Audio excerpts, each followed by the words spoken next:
찬송하겠네.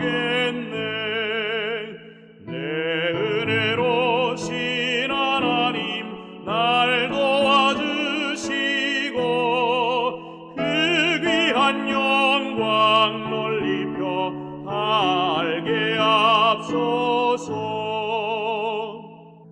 내 죄의 권세 깨뜨려 그 결 바꾸시고 이추한 마음을 비로소 고정케 하셨네.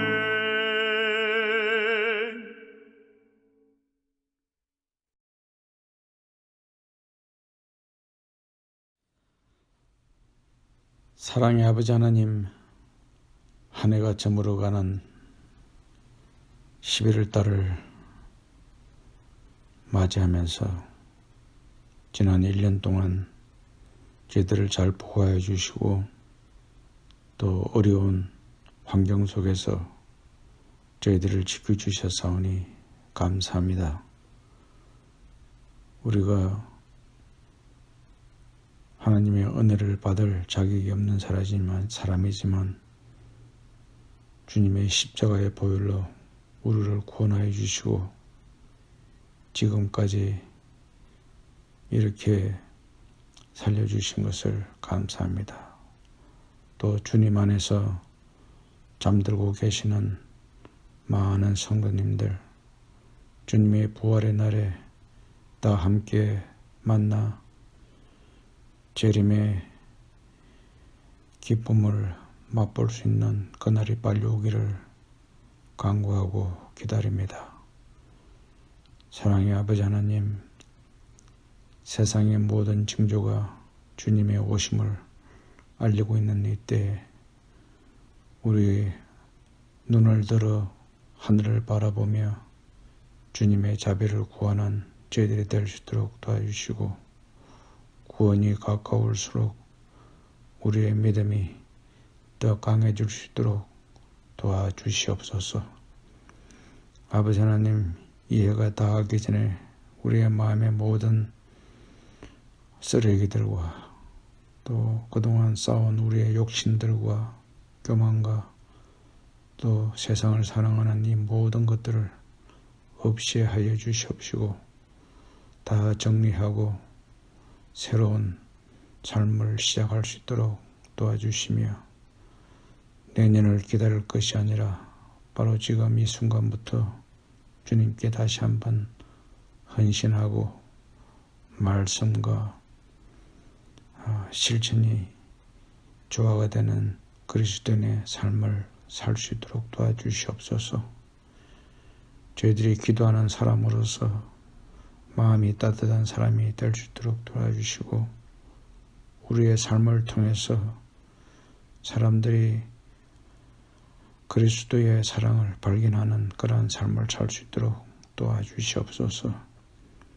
오늘도 말씀을 듣기 위해서 이 방송을 들은 우리 모든 교우님들에게 함께 해주시고 마음문을 열어주셔서 하나님의 말씀을 액면 그대로 받아들이며 우리가 이해하지 못하는 모든 것들을 믿음으로 주님 앞에 간구하고 아뢰를 수 있도록 도와주시며 우리가 다 눈으로 보지 못하나 믿음으로 저희들이 믿고 주님 앞에 나갈 수 있도록 도와주시옵소서.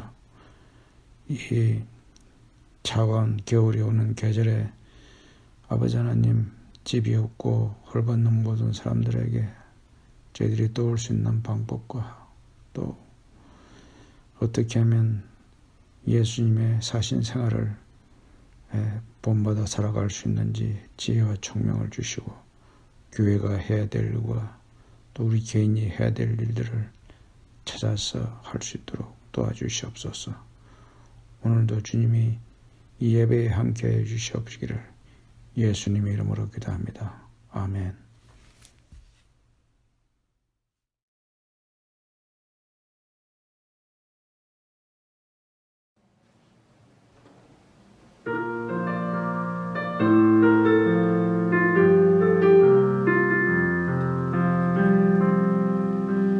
나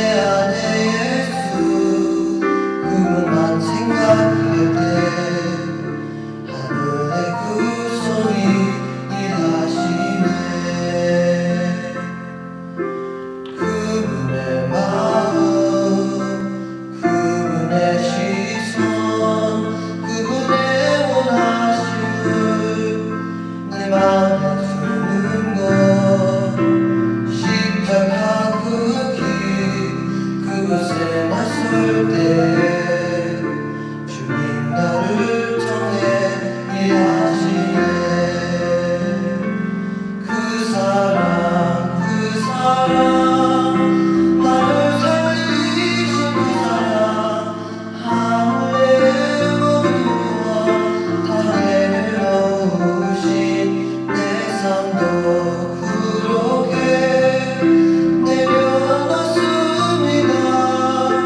주님 기뻐하시는 그 길 가렵니다. 그 사랑 나를 살리신 그 사랑 하늘의 모든 영광 다 내려놓으신 내 삶도 그렇게 내려놓습니다. 주님 기뻐하시는 그 길 가렵니다.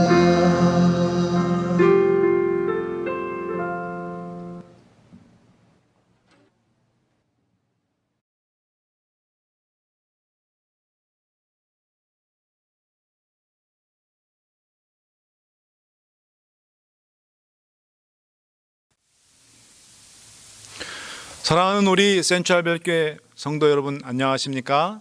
지난 한 주일 동안도 하나님의 은혜 가운데 모두들 평안들 하셨습니까?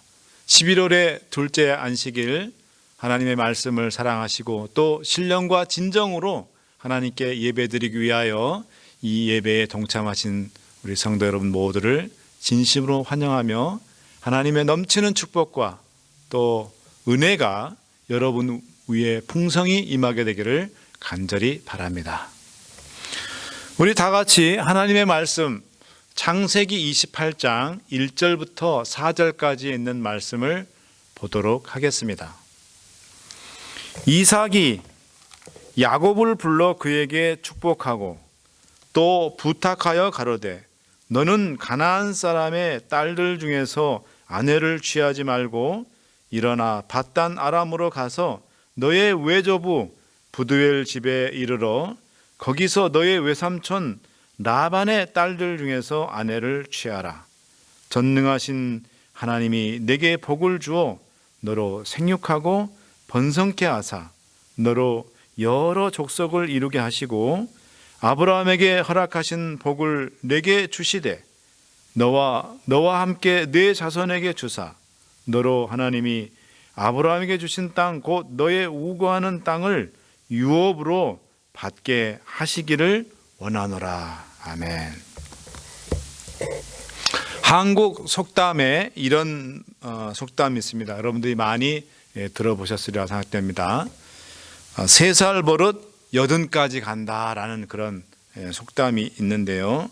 이 속담을 그대로 똑같은 의미를 갖고 있는 한자 어귀가 있는데 그것이 바로 뭐냐면 3세 지습이 지우 80이라. 이 말 역시 3살 때 가졌던 버릇이 80까지 간다라는 그런 뜻을 갖고 있는 중국의 성어입니다.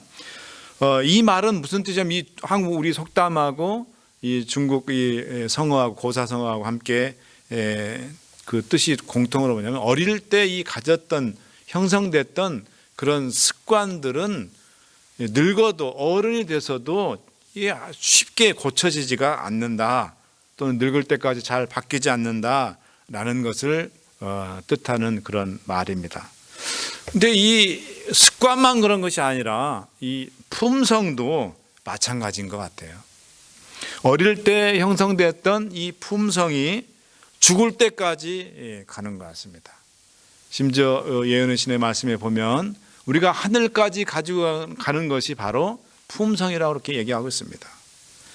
사도행적 560쪽에 있는 말씀에 보면 그래서 이게 평생을 이 품성이라는 것은 이 훈련을 해야 되는 그런 것이라는 것을 얘기해 주면서 사도행적 560쪽에는 이런 말씀이 있습니다.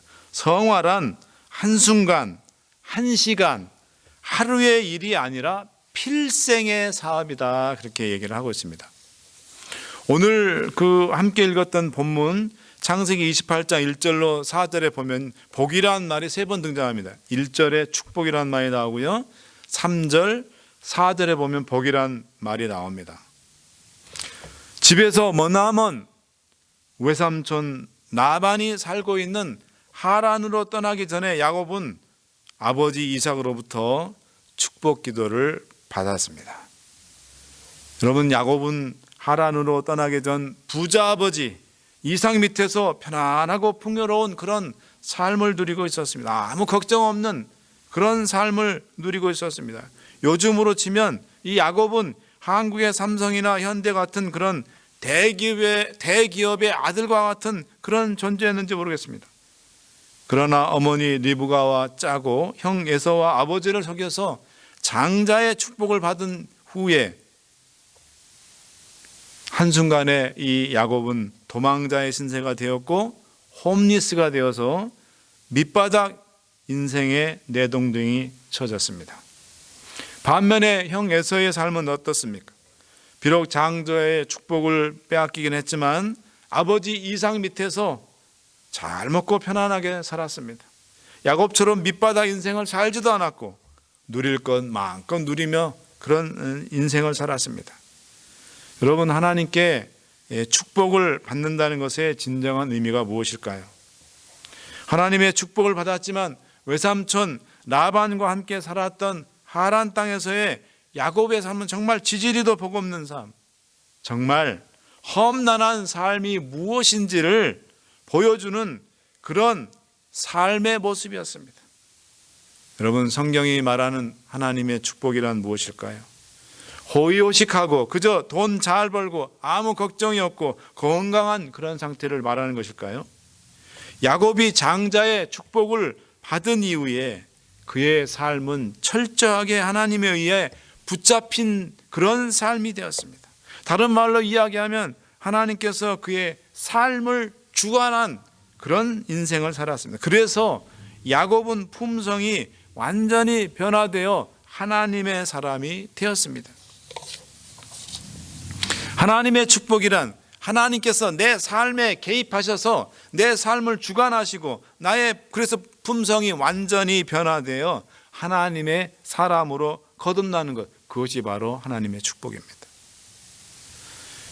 여러분, 하나님께서는 쌍둥이 형제 에서와 야곱이 태어나기 전에 두 사람의 품성이 어떠할지에 대해 이삭과 리브가에게 말씀해 주셨어요.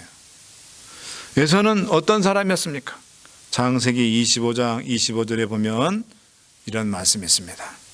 먼저 나온 자는 에서죠, 형, 붉고 전신이 갓옷 같아서 이름을 에서라 하였고. 여러분, 에서는 이제 점점 커가면서 혈기왕성하였고 또 세상 것을 좋아하고 풍류를 즐기며 사람들의 인기를 주도하는 그런 사람이 되었습니다. 반면에 야곱은 어떤 사람이 되었습니까? 어떤 사람이었습니까? 창세기 25장 26절에 보면 후에 나온 아우는 야곱이죠. 손으로 에서의 발꿈치를 잡았으므로 그 이름을 야곱이라 하였으며. 야곱은 커가면서 주어진 상황을 아주 재빠르게 파악하여 자기에게 유리하게 활용할 줄 아는 아주 교활한, 영어로 말하면 클레버란 그런 사람이었습니다. 부조와 선지자는 에서는 평생 자신의 품성의 약점을 극복하지 못하고 세속적으로 살다가 인생을 마감했다고 그렇게 적고 있습니다. 그럼 야곱의 인생은 어떻습니까? 야곱은 그의 이름의 뜻처럼 남을 잘 속이고 또 남을 이용해 먹고 거짓말 잘하는 그런 품성의 약점을 지니고 있었지만 집을 떠난 이후 평생 동안 그는 자신의 그런 품성의 약점을 활용하며 살지 않았습니다. 야곱은 어떻게 그런 품성의 약점을 극복하고 변화된 삶을 살게 되었습니까? 저는 이 시간 변화시키는 하나님이라는 제목으로 하나님께서 어떻게 야곱의 삶을 만지시고 주관하셔서 야곱을 변화시키셨는지에 대해 함께 말씀의 은혜를 나누기를 원합니다. 첫 번째로 하나님께서는 야곱을 변화시키기 위해서 이별이라는, 분리라는 그런 방법을 사용하셨습니다. 하나님께서 야곱을 훈련시키기 위해서 누구로부터 떨어지게 하셨습니까? 여러분 짐작이 가십니까? 바로 어머니 리브가로부터 분리시키셨어요. 우리 다 같이 창세기 27장 41절 44절 말씀을 보겠습니다. 그 아비가 야곱에게 축복한 그 축복을 인하여 에서가 야곱을 미워하여 심중에 이르기를 아버지를 곡할 때가 가까웠은즉 내가 내 아우 야곱을 죽이리라 하였더니 맏아들 에서의 이 말이 리브가에게 들림에 이에 보내어 작은 아들 야곱을 불러 그에게 이르되 내 형 에서가 너를 죽여 그 한을 풀려 하나니 내 아들아 내 말을 조차 일어나 하란으로 가서 내 오라버니 라반에게 피하여 내 형의 노가 풀리기까지 며칠 동안 몇 날 동안 그와 함께 거하라. 리브가와 야곱을 오빠 라반이 살고 있는 하란으로 보낸 까닭은 야곱에게 속은 것 때문에 분노한 첫째 아들 에서의 화가 누그러들 때까지만 잠깐 야곱을 피신시키기 위해서 그렇게 했던 것입니다. 야곱을 하란 땅으로 보낸 것은 리브가였습니다. 그러나 이것은 하나님의 개입으로 된 것입니다. 그럼 하나님께서 왜 리브가와 야곱을 떨어지게 하셨을까요? 그 이유는 리브가는 항상 하나님의 말씀을 순종하기보다는 자신의 판단과 계획을 더 앞세웠기 때문이에요. 리브가는 야곱이 태어나기 이전에 두 아이의 앞날이 어떠할지에 대해 하나님께로부터 들었습니다. 창세기 25장 22절 23절입니다. 아이들이 그의 태 속에서 서로 싸우는지라 그가 가로되 이 같으면 내가 어찌할꼬 하고 가서 여호와께 묻자온대 여호와께서 그에게 이르시되 두 국민이 내 태중에 있구나 두 민족이 내 복중에서부터 나누이리라 이 족속이 저 족속보다 강하겠고 큰 자는 어린 자를 섬기리라 하셨더라. 하나님께서는 형 에서가 동생 야곱을 섬길 것을 다른 말로 이야기하면 하나님의 구원의 역사가 장자인 에서를 통해서가 아니라 차자인 야곱을 통해서 이루어질 것이라는 것을 리브가에게 정말 분명하게 말씀하셨는데 그 말씀을 기억하고 이 리브가는 하나님의 계획에 순종하며 기다려야만 했었습니다. 그런데 여러분 이 리브가는 굉장히 두뇌전이 빠른 그런 여자였습니다. 그렇기 때문에 기다리지 못하고 야곱과 함께 짜고 이삭과 에서를 속이고 장자의 축복을 얻어냈습니다. 야곱의 장래에 대한 하나님의 말씀을 기억한다면 이런 인간적인 방법을 동원할 필요가 없었습니다. 리브가는 신본주의 신앙이 아니라 인본주의적인 신앙의 전형적인 모습을 보여주었던 것입니다. 여러분 리브가가 얼마나 상황 판단이 빠르고 그에 대처하는 능력이 뛰어난지 우리는 창세기 27장 46절을 통해서 알 수가 있습니다. 창세기 27장 46절 말씀입니다. 리브가가 이삭에게 이르되 내가 햇사람의 딸들을 인하여 나의 생명을 싫어하거늘 야곱이 만일 이 땅의 딸들 곧 그들과 같은 햇사람의 딸들 중에서 아내를 취하면 나의 생명이 내게 무슨 재미가 있으리까? 아들 야곱을 오빠가 살고 있는 하란 땅으로 빼돌리면서 남편 이삭에게 이 리브가가 어떻게 둘러대고 있는지 보십시오. 여보, 큰아들 에서가 이방 민족의 아가씨들을 자꾸 며느리를 들여서 내가 스트레스가 너무나 심해요. 그러니 우리 둘째 야곱이는 이방 민족 여자들 중에서 며느리감을 찾게 하지 말고 내 동족에게 저 바담 아람 우리 아버지 우리 오빠 라반이 있는 그 하란 땅으로 보내서 찾도록 합시다. 그렇게 얘기를 했어요. 신앙을 위해서 신부감 찾으러 하란 땅으로 아들을 야곱을 보내겠다는데 아버지로서 이삭이 반대할 이유가 있겠습니까? 인간적으로 보면 정말 리브가는 대단한 엄마, 짱 엄마였습니다. 짱 엄마. 능력 있는 엄마가 아닙니까? 어떤 설교가는 리브가가 이삭 같은 촌사람하고 결혼하지 않고 애굽의 귀족 아들과 결혼했다면 틀림없이 자기 남편을 왕 만들었을 거라고 그렇게 평했어요. 그만큼 리브가 아주 똑똑하고 능력 있는 여자였다는 것입니다. 또 야곱은 에서와는 달리 엄마 리브가의 말을 잘 듣고 순종하는 그런 아들이었습니다. 좋게 보면 엄마 말 잘 듣는 착한 아들일 수 있지만 다른 한편으로는 이 야곱은 줏대 없는 마마보이라고 우리가 생각할 수도 있어요. 아니 아무리 엄마가 장자의 축복을 자기가 받도록 모사를 꾸밀지라도 제대로 된 아들이라면 이렇게 얘기하죠. 엄마, 이건 아니지요. 아버지와 형을 속이고 더 나아가 그것은 하나님께 죄를 짓는 일이에요, 엄마. 그렇기 때문에 엄마 이번만큼은 제가 엄마 말씀을 따를 수가 없어요. 이게 좀 단호하게 거절했었어야죠. 근데 야곱이 어떻게 했습니까? 이 야곱은 엄마의 말을 그대로 따를 뿐만 아니라 아주 대범하게 한 수 더 떼서 자기가 머리를 더 굴려가지고 더 대범하게 이렇게 행동을 했습니다. 이런 엄마 밑에 야곱을 계속 뒀다가는 이 야곱은 앞으로 하나님의 구속의 경륜을 이룬 하나님의 도구가 되기는커녕 사기꾼이 될 게 뻔했습니다. 평생 그리고 팥죽이나 쑤면서 팥죽 장사나 했겠죠. 죽가게나 하고 있었겠죠. 그래서 하나님께서 야곱과 리브가를 분리시키기 위해 하나님께서 리브가의 그 번떡이는 아이디어를 활용을 하셨다는 것입니다.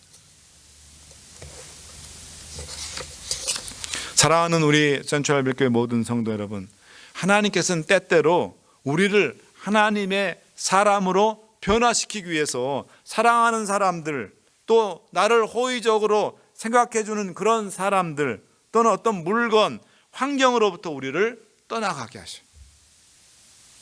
자식이 부모를 떠나 새로운 남자, 새로운 여자를 만나 가정을 이루는 것, 그걸 우리는 결혼이라고 하죠. 왜 하나님께서 결혼 제도를 두셨을까요? 자식들의 신앙의 성숙을 위해서 하나님께서 부모를 떠나 서로 남녀가 만나 결혼을 하게 했고 자식을 낳고 또 그 자식을 키워가는 과정에서 하나님의 사랑을 알도록 그렇게 하셨다는 거예요. 부모가 돼봐야 부모님이 나를 얼마나 사랑하셨는지 그 부모의 사랑도 알게 되고 또 우리를 향하신 그 하나님의 사랑을 부모가 돼봐야 이해할 수 있다는 것입니다. 사랑하는 여러분, 너무 어떤 것에 집착하지 마시기 바랍니다. 그것이 자식이 될 수도 있고요, 그것이 남편이 될 수도 있고요, 그것이 아내가 될 수도 있고요, 그것이 부모님이 될 수도 있고, 또 교회의 어떤 영적인, 그러니까 사람에 너무 집착하지 말라는 거죠. 그것이 때론 영적으로 별 도움이 되지 못할 때가 있습니다. 우리가 유일하게 집착하고 떠나지 말아야 될 대상이 있다면 그 바로 하나님이십니다. 우리 주님이십니다. 우리 하나님과 주님 외에는 다른 어떤 것에 너무 집착하고 너무 여러분들이 연연하실 필요가 없다는 것입니다. 두 번째로 하나님께서 야곱을 변화시키는 방법은 사람을 통해서입니다. 하나님께서 야곱을 변화시키기 위해서 사람을 준비해 두셨다는 거예요. 창세기를 보면 하나님께서 야곱을 믿음의 사람으로 변화시키기 위해서 다양한 인물들을 준비하셨다는 것을 우리가 알 수가 있습니다. 그러나 이 시간에는 일단 두 사람, 에서와 라반을 우리가 함께 살펴보도록 하겠습니다. 이들은 어떻게 보면 하나님께서 야곱을 훈련시키기 위해서 준비해 두신 훈련 조교라고 볼 수가 있습니다. 여러분, 에서만 아니었으면 야곱은 집 떠날 필요도 없었고요, 또 20년이라는 세월을 타향해서 정말 쉬지도 못하고 등골 휘도록 고생할 필요도 없었을 것입니다. 집에서 엄마 리브가와 함께 편안하고 여유로운 남부럽지 않은 그런 삶을 살 수 있었을 것입니다. 여러분, 야곱의 인생을 바꾼 두 가지 사건이 있습니다. 그것이 무엇인지 아십니까? 하나는 베델의 경험이고 또 하나는 야복 강가에서 하나님과 밤새 씨름한 그 경험이 되겠습니다. 이 두 사건은 야곱을 완전히 하나님의 사람으로 변화시킨 그런 사건입니다. 그런데 이 두 가지 경험이 모두 누구와 관련되어 있습니까? 에서와 관련이 되어 있습니다. 에서가 분노해서 야곱을 죽이려고 하지 않았더라면 야곱은 도망칠 필요가 없었고, 따라서 베델의 경험은 있지 않았을 것입니다. 베델에서 꿈에 하나님을 만난 그 경험을 통해서 야곱은 집 떠나기 전 야곱과 전혀 다른 영적으로 완전히 하나님만 의지하는 믿음의 사람으로 변화가 되었습니다. 또 에서가 고향으로 돌아오고 있는 자기를 죽이기 위해서 군사들을 이끌고 대기하지 않았더라면 야곱은 야복 강가에서 철야기도 하지 않았을 거예요. 온 식구들과 자신의 사느냐 죽느냐 하는 문제를 가지고 하나님과 씨름했을 때, 밤새 씨름했을 때 그는 완전히 무너지고 야곱에서 하나님의 사람 이스라엘로 변화되는 경험을 하게 됐던 것입니다. 자신의 무능함을 깨닫고 전적으로 하나님만 붙잡고 앞으로 나아가는 하나님의 사람으로 변화가 됐던 것입니다. 두 번째 인물이 있습니다. 인간적인 야곱을 변화시키기 위해서 하나님께서 준비하신 두 번째 훈련족이요, 누굽니까? 바로 외삼촌 라반입니다. 20년 동안 라반 밑에서 여러 차례 쏟고 또 죽도록 고생을 했기 때문에 이 야곱은 그런 경험들을 통해서 다른 사람을 속인 것, 즉 형을 또 아버지를 속인 것이 얼마나 큰 잘못이고 또 그것이 얼마나 큰 죄인지를 깨달을 수가 있었습니다. 이 20년 동안 머슴 같은 외삼촌 라반 집에서 머슴처럼 산 그 20년 동안 야곱은 자신과의 처절한 투쟁을 통해서 자신의 품성의 약점을 극복하고 하나님의 사람으로 변화가 되었던 것입니다. 사랑하는 여러분, 오늘 여러분에게 정말 밉고 꼴보기 싫은 그런 사람이 있습니까? 생각만 해도 정말 스트레스 때문에 밥맛이 뚝 떨어지게 만드는 그런 사람, 나를 정말 힘들게 하는 그런 사람이 여러분에게 있습니까? 인간적으로 생각하면 정말 힘들지만, 그러나 사랑하는 우리 성도 여러분, 하나님께서 나를 하나님의 사람으로 변화시키기 위해서, 나를 영적으로 훈련시키기 위해서 준비한 훈련 교관들이라고 여러분, 그런 사람들 좀 생각하시고 오히려 하나님께 감사할 수 있게 되기를 간절히 바랍니다. 이제 마지막으로 하나님께서 야곱을 변화시키기 위해 준비한 한 장소, 한 곳에 대해서 말씀드리고자 합니다. 그곳이 어딜까요? 여러분 다 짐작하셨죠? 그곳은 바로 베델입니다. 하나님의 집이라는 뜻을 갖고 있는 베델이라는 곳입니다. 창세기 28장 10절 11절 말씀입니다.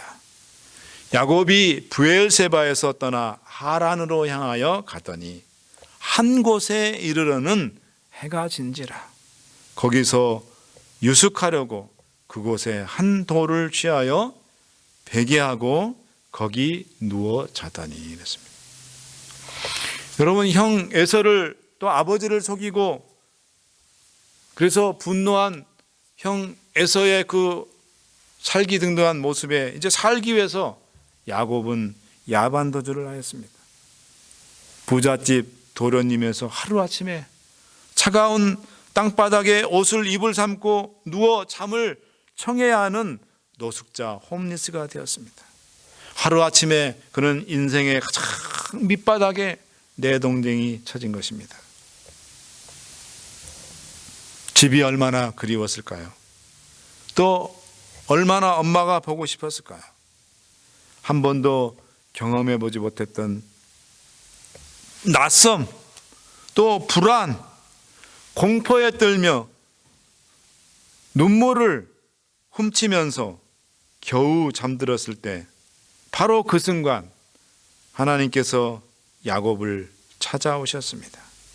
그리고 꿈을 통해 하늘과 연결된 사다리를 보여주시면서 내가 어디를 가든지 지켜줄 거고 항상 너와 함께 하겠다. 그리고 다시 너를 집으로 돌아오도록 해주겠다라고 하나님께서 야곱에게 약속을 해주셨어요.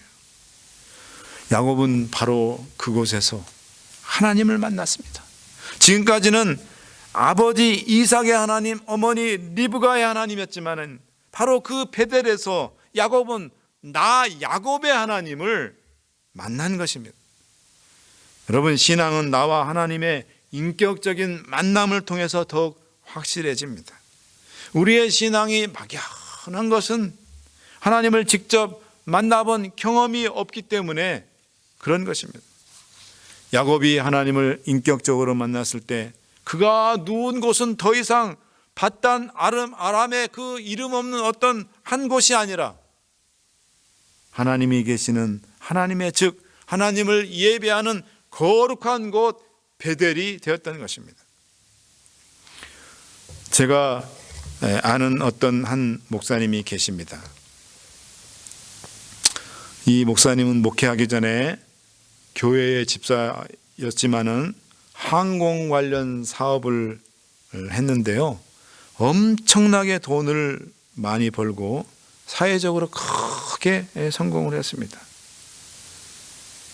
그런데 그 성공이라는 것이 매일 새벽 2시까지 강남의 고급 룸사롱에서 고객들 술 접대해주고 그리고 집에 들어오면 고주망태가 되어서 새벽 여기나 집에 들어왔습니다. 그런 삶이 계속 반복되고 있었는데 어느 날 술에 잔뜩 취해서 집에 들어왔는데 아내가 기다리다가 엎드려 잠이 들어 있는 것을 보게 됐어요. 그런데 그 머리맡에 보니까 일기장에 놓여 있었어요. 근데 그날은 이상하게 그 일기장을 좀 한번 보고 싶은 그런 생각이 들었다 그럽니다. 왜냐하면 이렇게 보니까 그 일기장에 얼룩얼룩 이 눈물 자국이 있는 것을 보았기 때문입니다. 그래서 아내의 일기장을 읽기 시작했습니다. 아내의 일기장에 이런 내용이 적혀 있었습니다. 난 오늘도 하염없이 논길을 걸었다. 그리고 죽음을 생각했다. 손목을 그을까 약을 먹을까는 그런 내용의 고민을 쓰다가 아니다. 그래도 주님께서 내게 맡기신 남편인데 내가 믿어야 된다라는 그런 내용이었다. 그 아내의 일기장을 보면서 이 목사님이 나 때문에 죽음까지 생각하면서도 예수님 때문에 자리를 지키는 아내였구나라는 생각이 들었어요. 모태신앙으로 태어나 예수님의 사랑을 그렇게 수없이 많은 사람들한테 들어봤지만 그 사랑은 단지 책 속의 사랑이요, 전설 속의 사랑이었을 뿐 그런 사랑을 지금까지 그 어느 누구도 보여준 사람이 없었습니다. 그런데 그 예수님의 사랑을 아내의 일기장을 통해서 확인했던 거예요. 자기를 그토록 사랑하는 줄, 아내가 자기를 그토록 사랑하는 줄 몰랐습니다. 그 순간 술이 머리끝까지 취해 있었지만 순간 하나님의 성령을 체험을 하게 됩니다. 바로 그 순간 이 목사님이 말하기를 내 인생이 완전히 바뀐 날이었다 그랬습니다. 그러면서 밤새도록 지나온 나의 과거를 보면서 잘못 살아온 인생을 돌아보고 아침에 일어나자마자 내가 이제는 내 인생길을 완전히 바꿔야 되겠다. 그냥 있으면 또 이 지긋지긋한 인생을 답습할 것이기 때문에 이제 나는 내 인생길을 과감하게 바꿔야 되겠다라고 다짐을 했다고 합니다.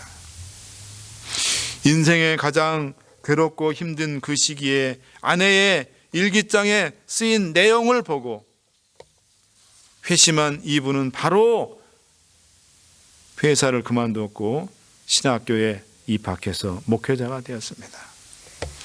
사랑하는 성도 여러분, 우리에게도 야곱처럼 이 간증 속의 목사님처럼 하나님을 직접 만나야 됩니다. 내가 살아있고 잘 나갈 때 우리는 하나님을 필요로 하지 않습니다. 죽을 만큼 힘들고 아플 때 하나님은 찾아오십니다. 인생의 밑바닥을 헤맬 때 주님은 그런 우리를 찾아오십니다. 그때 사랑하는 여러분, 주님을 놓치지 말고 꼭 붙드시기 바랍니다. 그리고 예수의 사람, 하나님의 아들과 딸로 완전히 변화되시는 그런 여러분과 제가 되기를 간절히 바라면서 오늘 이 말씀을 마치도록 하겠습니다. 감사합니다.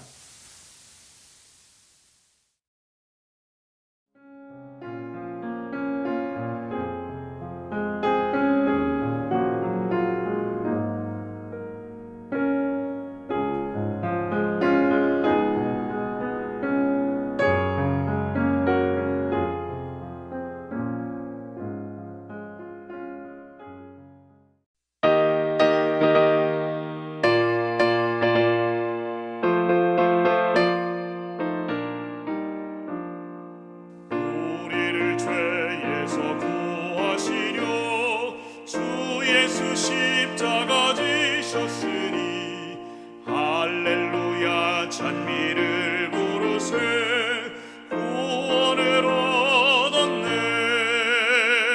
찬송하세 찬송하세 주가 나를 구하셨네. 찬송하세 찬송하세 주가 구원하셨네. 우리는 주님께 구원받아 범하기 쉬운 죄 다 버리고 악하고 추하던 모든 죄를 온전히 버렸네. 찬송하세 찬송하세 주가 나를 구하셨네. 찬송하세 찬송하세 주가 구원하셨네. 이 몸이 세상을 이기로에 즐거운 저 하늘 본향에서 영광의 주님을 모시고서 영원히 살겠네. 찬송하세 찬송하세 주가 나를 구하셨네. 찬송하세 찬송하세 주가 구원하셨네.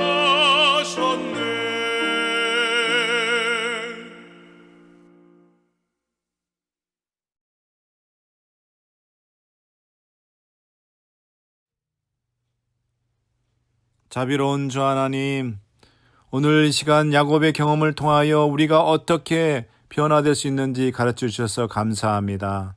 하나님께서는 때로 우리의 영적 성장을 위해서 우리로부터 익숙하고 또 나를 사랑하고 또 아주 안정된 그런 환경이나 또 어떤 것들 또 사람들로부터 멀어지게 하신다는 것을 배웠습니다. 하나님, 하나님의 뜻이라면 집착대신 놓을 줄도 아는 현명한 사람 되게 하옵소서. 내 곁에 있는 싫은 사람들, 나를 괴롭게 하는 사람들이 나를 변화시키기 위해 하나님께서 준비한 자들임을 깨닫고 하나님께 감사하며 그들을 위해 기도하게 하옵소서. 영적으로 슬럼프에 빠질 때 나를 찾아오셔서 일으켜 세우셨던 그 순간들을 늘 생각하며 주님과 함께 앞으로 전진하게 하옵소서.